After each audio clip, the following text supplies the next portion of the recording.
വിശുദ്ധ ലൂക്ക എഴുതിയ സുവിശേഷം അധ്യായം 1 വാക്യങ്ങൾ 46 മുതൽ 55 വരെ. മറിയത്തിന്റെ സ്തോത്രഗീതം. മറിയം പറഞ്ഞു, എന്റെ ആത്മാവ് കർത്താവിനെ മഹത്വപ്പെടുത്തുന്നു.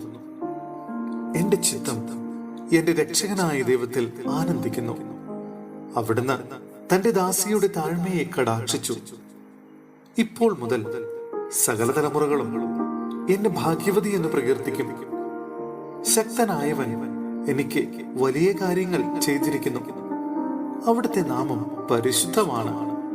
അവിടുത്തെ ഭക്തരുടെ മേൽ തലമുറകൾ തോറും അവിടുന്ന് കരുണ വർഷിക്കും. അവിടുന്ന് തന്റെ ഭുജം കൊണ്ട് ശക്തി പ്രകടിപ്പിച്ചു. ഹൃദയവിചാരത്തിൽ അഹങ്കരിക്കുന്നവരെ ചിതറിച്ചു. ശക്തന്മാരെ സിംഹാസനത്തിൽ നിന്ന് മറിച്ചിട്ടു. എളിയവരെ ഉയർത്തി. വിശക്കുന്നവരെ വിശിഷ്ട വിഭവങ്ങൾ കൊണ്ട് സംതൃപ്തരാക്കി. സമ്പന്നരെ വെറും കൈയോട് പറഞ്ഞയച്ചു. തന്റെ കാരുണ്യം അനുസ്മരിച്ചുകൊണ്ട് അവിടുന്ന് തന്റെ ദാസനായ ഇസ്രായേലിനെ സഹായിച്ചു. നമ്മുടെ പിതാക്കന്മാരായ അബ്രാഹത്തോടും അവന്റെ സന്തതികളോടും എന്നേക്കുമായി ചെയ്ത വാഗ്ദാനം അനുസരിച്ചു തന്നെ. സഹോദരരെ, വിശുദ്ധ പൗലോസ് എഫേസോസിലെ സഭയ്ക്ക് എഴുതിയ ലേഖനം അധ്യായം 1 വാക്യങ്ങൾ 3 മുതൽ 12 വരെ. അഭിവാദനങ്ങൾ. സ്വർഗീയമായ എല്ലാ ആത്മീയ വരങ്ങളാലും ക്രിസ്തുവിൽ നമ്മെ അനുഗ്രഹിച്ചവനും കർത്താവായ യേശുക്രിസ്തുവിന്റെ പിതാവുമായ ദൈവം സ്തുതിക്കപ്പെട്ടവനാകട്ടെ. തന്റെ മുൻപാകെ സ്നേഹത്തിൽ പരിശുദ്ധരും നിഷ്കളങ്കരുമായിരിക്കാൻ ലോകസ്ഥാപനത്തിന് മുമ്പ് തന്നെ അവിടുന്ന് നമ്മെ ക്രിസ്തുവിൽ തെരഞ്ഞെടുത്തു.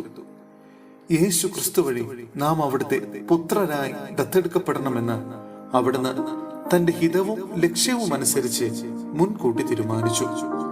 അവിടുന്ന് ഇപ്രകാരം ചെയ്തത് തന്റെ പ്രിയപ്പെട്ടവനിലൂടെ നമ്മിൽ ചൊരിഞ്ഞ തന്റെ കൃപയുടെ മഹത്വത്തിനും പുകഴ്ചയ്ക്കും വേണ്ടിയാണ്. അവിടുത്തെ കൃപയുടെ സമൃദ്ധിക്കൊത്ത് നമുക്ക് ക്രിസ്തുവിൽ പാപമോചനവും അവന്റെ രക്തം വഴി രക്ഷയും കൈവന്നിരിക്കുന്നു.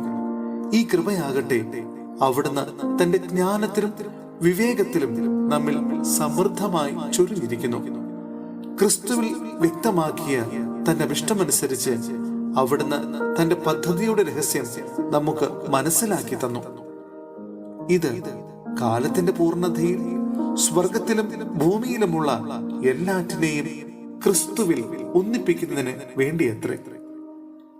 തന്റെ ഹിതമനുസരിച്ച് എല്ലാം പൂർത്തിയാക്കുന്ന അവിടുന്ന് തന്റെ പദ്ധതി അനുസരിച്ച് അവനിൽ നമ്മെ മുൻകൂട്ടി തെരഞ്ഞെടുത്ത് നിയോഗിച്ചു.